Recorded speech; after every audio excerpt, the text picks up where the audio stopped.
Hi, I'm Amy Morse and I'm a blogging mentor working with businesses, and this is just a summary video of my latest free webinar on blogging skills for business. I run a webinar every month, and this month's was a free-for-all. It was just a blogging Q&A. So I put it out there just to see what questions anybody had about blogging, and decided to just do a summary video of the frequently asked questions that businesses ask me about blogging. So just to give you a little bit of background about me for those who aren't familiar with what I do, I come from a background of being an adult skills trainer and a business advisor as a day job, if you like. But I've also been a fiction writer all my life, and in 2013 I published my first book, The Bronze Box, as Amy C. Fitzjohn, and I now have 4 fiction novels published and a couple of non-fiction blogging books. And I discovered blogging in 2013 when I was publishing my first book, and it allowed me to start to build a profile of myself as a writer, but it also really accelerated the process of creating that first book, and I started to realize the power of blogging and content marketing to grow businesses. And in 2015, when the enterprise agency that I had a day job working for as a business advisor closed down, that gave me an opportunity to bring my world as a writer and my world as a business advisor together into one consultancy business. So I specialise in supporting other entrepreneurs, change-making entrepreneurs, who want to write their own blogs and their own content. And I run training sessions, mentoring sessions, for those businesses, and help them to improve their writing skills and find the confidence to learn to love their words, which is the name of my business, learntolovyourwords.com. So I run a free webinar every month on different blogging skills for businesses, and this month's webinar was just a free-for-all. It was a blogging Q&A. So I put it out there for people could ask me anything about blogging, and ended up putting together a list of my frequently asked questions about blogging. So I just wanted to share those with you today, a few insights, some inspiration, some ideas to help you to find the confidence to be better at blogging for your business. So the first question that I'm often asked is, what are the benefits of blogging? Why would I want to blog for my business, especially for people who are new to blogging? And actually, there's so many reasons to blog. It's just mental. In fact, I wrote a blog post on a massive list of reasons to blog quite recently. So go and check that out on the Learn to Love Your Words website. But just briefly, to give you the main ones, really, the main reason most people start to consider blogging is just because of the benefits for Google. So having a blog on your website is by far and away the best thing you can do to improve your findability and Google friendliness on search engines, if you like, because it means that you have to go into your website regularly and update it with new information and with those all important keywords that people type into Google and other search engines when they want to find out information. So, because one of the mistakes often businesses make with their website is they build this beautiful website and then it just sits there and remains static. They never change it, and then it just disappears off Google. But by having a blog, you can keep your website full and tasty for the Google bot to consume and bring it forward up the rankings. So that's kind of the main reason people start considering blogging. But actually, there's so much more to it than that, many more benefits that you start to realize when you start blogging. I liken it to, if you go into a shop and you're browsing around the shelves, the longer you spend browsing in that shop, the more likely you are to buy something, or at least remember that shop in the future. And so your blog does that for your website. It gives people a reason to come into your website and hang around for a while and find out more about you. But as I say, there are plenty more reasons to do blogging than that. So that's probably the main one why people do it, but there's lots of other things you could do as well that are benefits from it. The second question I'm often asked is, how long should a blog be? So I always recommend between about 500 and 1,000 words. And that's basically because less than 500 words, it's hard to say anything in any detail. By the time you've done an introduction and a conclusion, you've not got many words left to say anything of any value. So it's hard to add value, and actually that's what your blogs are doing, is adding value to the conversation. So aim for more than that, but also once you get to the point where you're writing more than 1,000 words, you have to question whether or not you're waffling or whether actually it's 2 blogs or more than 1 blog in that idea. Because when you first write something, I would always encourage you not to obsess over the word count when you're first drafting it. Just draft the blog, and the real writing happens in the edit. So draft what comes into your head, write what you need to write. Don't worry about the word length at that point. And then once you've drafted it, step away. The first draft is supposed to be crap, and then come back to it with a fresh pair of eyes and then edit it. Because actually when you look back on it, you might think, actually, that's more than one idea. I can cut and paste that out and turn that into a different blog. Or you might start to go through it and edit it and realize, actually, you're just kind of, you're banging on, you're repeating yourself, you're waffling a bit, so you can edit it down to a sensible size. So the sweet spot is usually between about 800 and 1,000 words.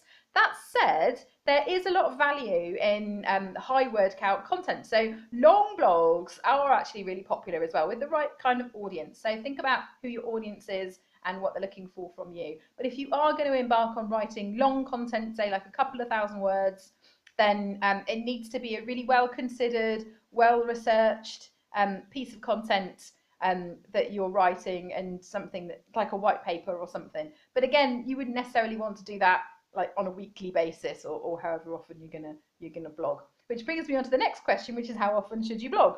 And I recommend to start with just aim for once a month, because that's manageable for most of us. We can all find a couple of hours every month.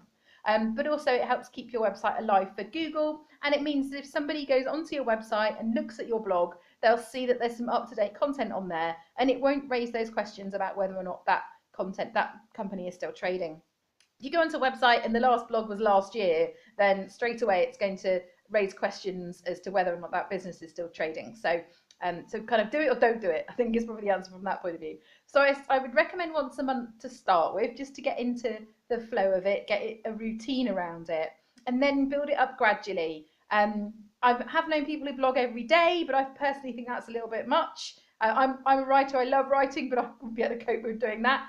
If your business is your blog, then that's maybe a bit different. But probably once a week is kind of optimum, I would say, but never aim for that from the start, because actually you need to kind of get used to doing it first before you kind of put too much pressure on yourself. So once a month initially, and then build it up slowly until you're blogging, maybe once a week or so, or once or twice a week is, a really lovely amount to blog. So yeah, don't put too much pressure on yourself to do too much straight away. What else? So what have I mentioned so far? So reasons to blog, how often, length of a blog. Another question I'm often asked is, how do I get people to read my blogs? And the simple answer to that is you can't get anyone to do anything. So the easiest way to actually put your blog in front of people is to actually do it though, because it's not a case of build it and they will come. You can't just write a blog and then just expect people to find it. I mean, some people will, but it will be so minimal, it's hardly worth the effort. So actually you need to share it across your networks. I personally have just a really simple checklist that I use where I will share it across my social media. There's little tips that you can do, like scheduling it into social media so that you're re-sharing the same content on different platforms at different times with different updates, so that that content has a longer lifespan and reaches more people. But also little things like thinking outside of social media. So making sure that you have your website in your email signature, for example, telling people about it, having it on your business cards, add it to your newsletter, go out there, talk about it, share it on your networks, and then you're more likely to get some traction with it. So get into a routine of writing the blog, publishing the blog, sharing it, and then scheduling it. So personally, I write a blog, publish it, share it there and then, even if I've written it at 12 o'clock on a Sunday afternoon or something like that, which isn't necessarily the optimum time for business content. I'll still share it across social media there and then, because you might as well, at least it's out there. And then I will then go through to scheduling tools like Hootsuite and TweetDeck and Facebook Scheduler, just to kind of spread it out so it comes out at more optimum times for people. So yeah, so that's how you get more people to look at your stuff, is by actually showing it to people rather than just assuming they're magically going to turn up. And then the other couple of questions that people often ask is, how do you fit it in? And what I would say to that is, it's like anything. Like, people could say, oh, I haven't got time to blog, but you could also say, I haven't got time to cook a sensible meal, I haven't got time to do that, haven't got time to do this, haven't got time to go to the gym. We can use that excuse for absolutely anything. What you're really saying is it's not a priority. So actually, if you can make it a priority, at least once a month, as I say, but actually more often is better. It's much better to write a little bit often.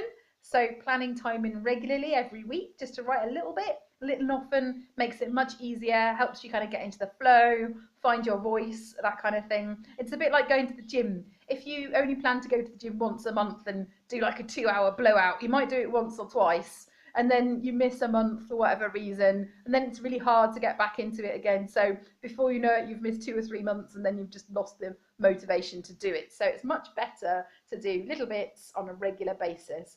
I personally went through my diary at the start of the year and blocked out time all year where I write. So I blocked out Mondays and Fridays for writing and admin time. And in that time, I know that you can't just switch on and off your creativity like a tap necessarily. We have peaks of creativity and troughs of it. So what I tend to do is recommend doing writing related activities. So even if you're not actually writing, you can write ideas, you can plan ideas, you can draft stuff, you can think about ideas, you can go in and edit old content, that kind of stuff, you can repurpose stuff. As long as you're doing writing related activities regularly, like once or twice a week, then you'll get there. And the other thing I say as well is, if you are going to plan that time into your diary, which obviously I recommend, then show up with a positive attitude. So if you show up thinking, oh, this is rubbish, and treating writing like it's a punishment, then you're not going to do it. But if you treat it like it's a reward, and you show up thinking, oh, I'm really looking forward to this time just to step back and reflect and be creative and come up with ideas and think about the future of my business, then you're going to have a much better time doing it, and eventually learn to love doing it. Because when you enjoy doing something, you'll always find the time for it. And that's why I call my business Learn to Love Your Words. And then finally, the other question that I'm regularly asked is just about, what do you blog about? And the short answer to that actually is, when you run a business, actually people aren't necessarily really interested in what you do. It's more the story behind why you do what you do and the benefits of what you do to your customers. So actually you're thinking about putting yourself into the mindset of your ideal customer, thinking about what kind of stuff they want to hear about from you. So they don't necessarily want to know all the, this is what happened to me today and this is what I do. It's more the story behind it. And just to give you a couple of quick examples of that.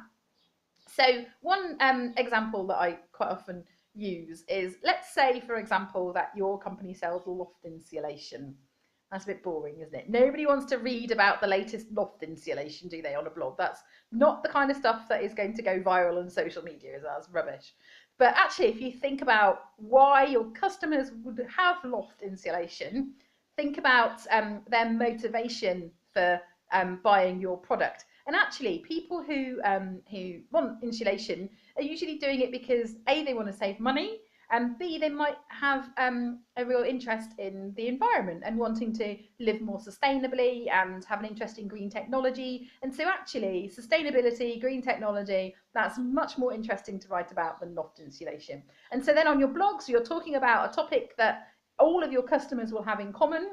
And then you have a call to action on the content after you've shared loads of information, loads of really fascinating stuff about the latest green technology. At the end of the blog, it'll say, oh, by the way, we sell loft insulation, here's the link.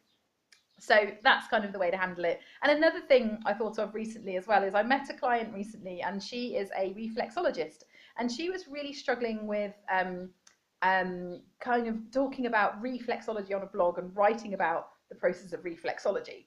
But actually, she has this wonderful way about her. She's very calming, very kind of considered, very kind of slowed down, if you like. And actually, for her, kind of slowing things down and kind of taking the time to be and to breathe and to kind of consider things is everything about her way and about her business. And it's the reason that her customers come to her, is that she helps them to slow down and reflect. So actually, I was recommending to her that the theme for her blogs should just be the art of being slow, of taking your time. So that's much more interesting, much more compelling to read about than, this is how reflexology works. So think about the why rather than the what, and share the story behind your business, and you'll have a lot more success with your ideas.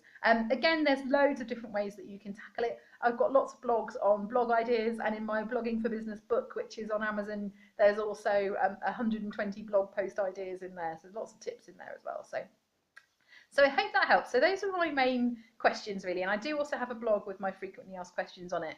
So do go and check that out on learntoloveyourwords.com. I've got further webinars in the rest of the year, so go and check that out on the events page on my website. And I hope those tips were useful. And yeah, thank you very much. Bye for now.